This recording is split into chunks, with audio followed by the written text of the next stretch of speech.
अस्सलाम वालेकुम। मैं उम्मीद करता हूँ कि आप सब खैरियत से हैं और मैं आप लोगों को अगली वीडियो के अंदर खुशामदीद कहता हूँ।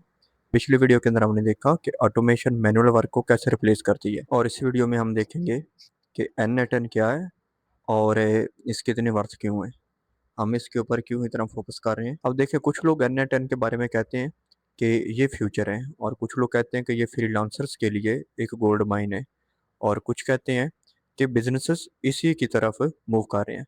लेकिन सवाल ये है कि N10 आखिर है क्या, और इतने सारे ऑटोमेशन टूल्स के होते हुए लोग N10 को ही क्यों चूज़ कर रहे हैं।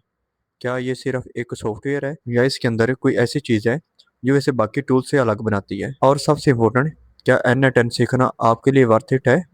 आज की वीडियो के एंड तक आपके पास इन तमाम सवालों का जवाब होगा और आप खुद डिसाइड कर सकोगे कि N10 सिर्फ एक टूल है। ये एक ऐसी स्किल है जो आने वाले सालों में बहुत वैल्यूएबल होने वाली है। हर बिजनेस का एक कॉमन प्रॉब्लम होता है, चाहे वो छोटा बिजनेस हो, चाहे स्टार्टअप हो, चाहे लार्ज कंपनी हो। इशू है रेपिटेटिव वर्क।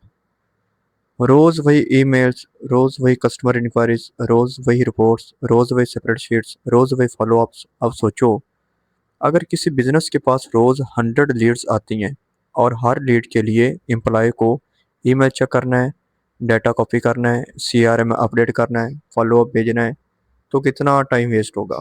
मिस्टेक्स भी होंगी, कभी ईमेल मिस होगी, कभी कस्टमर का डेटा गलत सेव होगा, कभी फॉलोअप रह जाएगा और ऐसा ऐसा बिजनेस जो है वो इनएफिशिएंट होता चला जाएगा।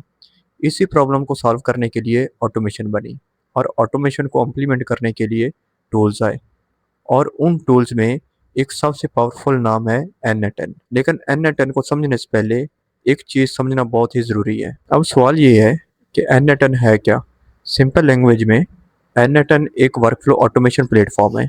ये ऐप्स को कनेक्ट करता है, डाटा को मूव करता है और रिपीटेटिव वर्क उसको ऑटोमेट करता है। मान लो आपकी वेबसाइट पर कॉन्टैक्ट फॉर्म है, कस्टमर फॉर्म फिल करता है, उस इंफॉर्मेशन को गूगल शीट में जाना है, सीआरएम में सेव होना है और कस्टमर को ईमेल भी मिलनी है।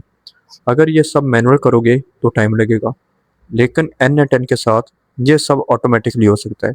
कस्टमर फॉर्म सबमिट करता है और सिस्टम खुद काम स्टार्ट कर देता है। इसी प्रोसेस को वर्कफ्लो ऑटोमेशन कहते हैं और N10 वर्कफ्लो बिल्ड करने का प्लेटफॉर्म है। अब सवाल ये है कि आखिर N10 इतनी तेज़ी से पॉपुलर क्यों हो रही है। तो उसके कुछ रीज़न है, जैसा ये ओपन सोर्स है, सेल्फ होस्टिंग है, एडवांस्ड वर्कफ्लोज हैं, एआई इंटीग्रेशंस है, लो कॉस्ट स्केलेबिलिटी है। ये कॉम्बिनेशन मार्केट में बहुत पावरफुल माना जाता है और इसी वजह से स्टार्टअप्स, एजेंसीज, डेवलपर्स और बिजनेसेस N10 को रैपिडली अडॉप्ट कर रहे हैं। सबसे पहले बात करते हैं उस फीचर की जिसने N10 को फेमस बनाया। आपने ओपन सोर्स टर्म बहुत सुनी होगी, लेकिन बिगिनर्स के लिए ये कन्फ्यूजिंग होती है। ओपन सोर्स का सिंपल मतलब है कि सॉफ्टवेयर का कोड पब्लिकली अवेलेबल है, डेवलपर्स उसे देख सकते हैं, समझ सकते हैं और मॉडिफाई भी कर सकते हैं। अब इसका फ़ायदा क्या है। सबसे पहला फ़ायदा, ट्रांसपेरेंसी। आपको पता होता है सॉफ्टवेयर के अंदर क्या हो रहा है। दूसरा, फ्लेक्सिबिलिटी। आप फ्यूचर में अपने रिक्वायरमेंट्स के मुताबिक चेंजेस कर सकते हो। और तीसरा फ़ायदा, स्ट्रॉन्ग कम्युनिटी। हज़ारों डेवलपर सॉफ्टवेयर को इम्प्रूव करते रहते हैं। इसी वजह से N10 के अराउंड एक बहुत स्ट्रॉन्ग इकोसिस्टम डेवलप हो चुका है। अब आते हैं सेल्फ होस्टिंग पर। ये बिगिनर्स के लिए बहुत इंपॉर्टेंट कॉन्सेप्ट है। अक्सर टूल्स आपको मजबूर करते हैं कि उनके क्लाउड यूज़ करो, लेकिन N10 आपको ऑप्शन देता है कि आप उसे अपने सर्वर पर होस्ट कर सकते हो। यानी कंट्रोल आपके पास होता है, डाटा आपके पास होता है और लॉन्ग टर्म कॉस्ट भी कम हो जाती है। इमेजिन करो, आप एजेंसी रन कर रहे हो और आपके पास डजन्स क्लाइंट्स हैं। ऐसे में सेल्फ होस्टेड ऑटोमेशन सिस्टम बहुत पावरफुल एडवांटेज बन सकता है। इसी वजह से बिजनेसेस N10 को सीरियस ऑप्शन के तौर पर देखते हैं। अब कंपैरिजन करते हैं उन टूल्स से जिनके नाम आपने शायद पहले भी सुने हो, जैसा कि ज़ेपियर। तो ज़ेपियर मार्केट में बहुत फेमस है और बिगिनर्स अक्सर पहले ज़ेपियर का नाम सुनते हैं। ज़ेपियर का एडवांटेज है सिंपलिसिटी, लेकिन जब वर्कफ्लोज कॉम्प्लेक्स होने लगती है, कॉस्ट भी बढ़ने लगती है और यहाँ N10 का एडवांटेज स्टार्ट होता है। N10 आपको ज़्यादा फ्लेक्सिबिलिटी देता है, एडवांस्ड लॉजिक देता है, कस्टम वर्कफ्लो देता है और सेल्फ होस्टिंग भी। ये कहना गलत होगा कि ज़ेपियर ख़राब है, बिल्कुल नहीं। लेकिन बहुत से बिजनेसेस स्केल के बाद N10 को प्रेफर करते हैं। अब बात करते हैं मेक की। तो मेक भी एक बहुत पावरफुल ऑटोमेशन प्लेटफॉर्म है और उसका विजुअल बिल्डर काफ़ी पॉपुलर है। लेकिन N10 का फोकस फ्लेक्सिबिलिटी पर ज़्यादा है, पर्टिकुलरली जब बात आती है एपीआईज की, कस्टम लॉजिक की, एआई वर्कफ्लोज की, कम्प्लेक्स ऑटोमेशन की।